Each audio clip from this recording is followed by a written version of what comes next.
Psst. Psst. Hey. What? What you doing?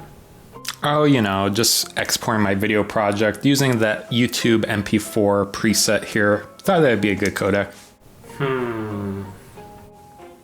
What? Well, if it was me, I don't know if I would use MP4.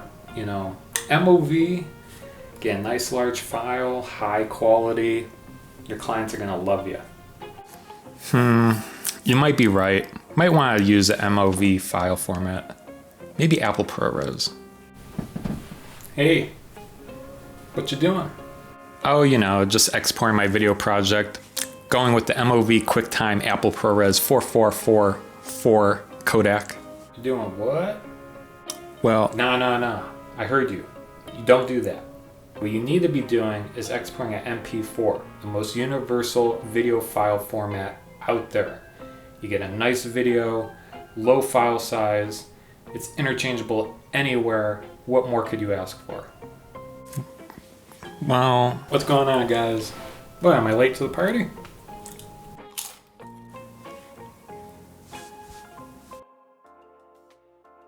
what's going on, guys? John the Video Guy here. Welcome back to the channel. If you're dealing with the same issue I was dealing with at the beginning of this video, no problem, because in this video I'm going to be going over MOV, MP4, H.264, all the different video codecs and file formats that you can export your video as in this video for your best output settings. But as always, before we get started, feel free to hit the like button. MOV, MP4, and H.264 would really appreciate it if you did.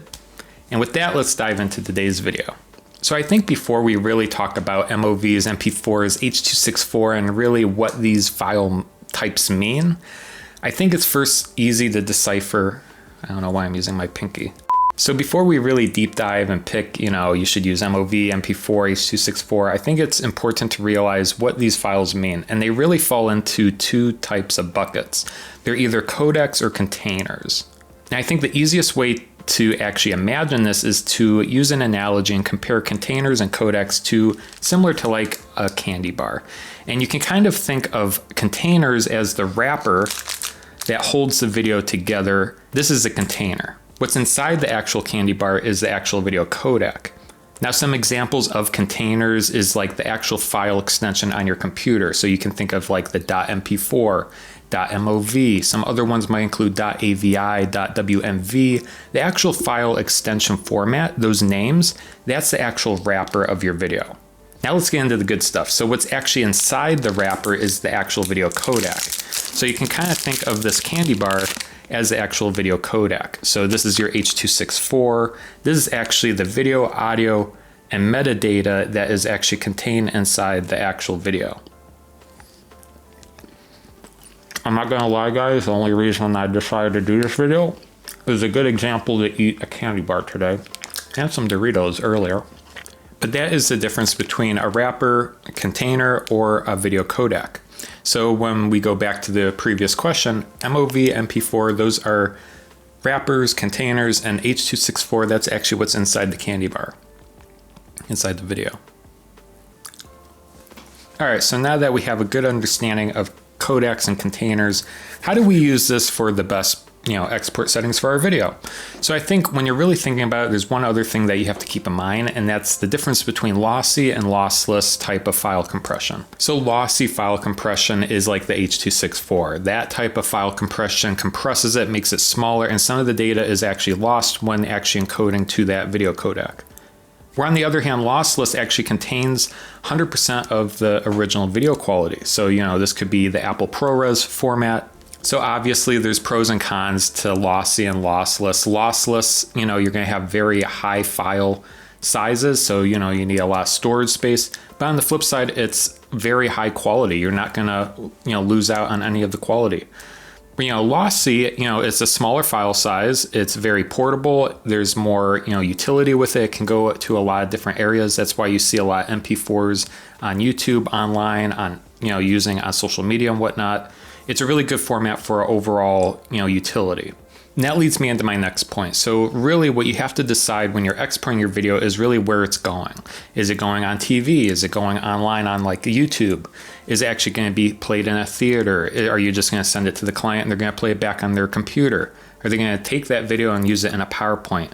Are they going to be, using it at like live events is another application. Understanding where the video is going really determines which settings you use. And once you know where the video is going, that's when you can actually set up your export settings. So to kind of recap, if it's going online, your probably best settings is going to be MP4 H.264.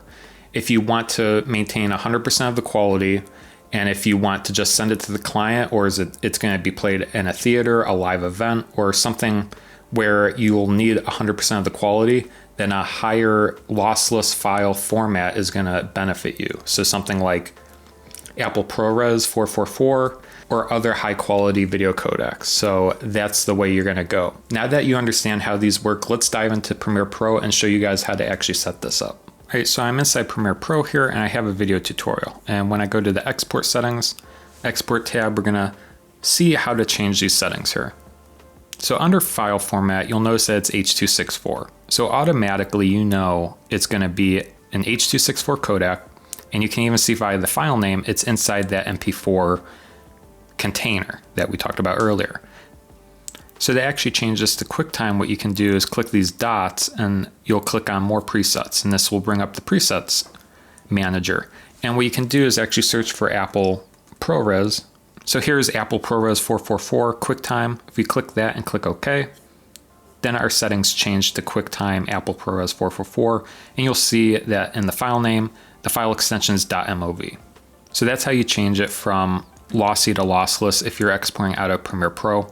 The other thing that affects file size is the bitrate. And if we scroll down here, you'll see that under bitrate settings, there's a few things you can change. And this also determines the file size in the end, even if it's a lossy video codec.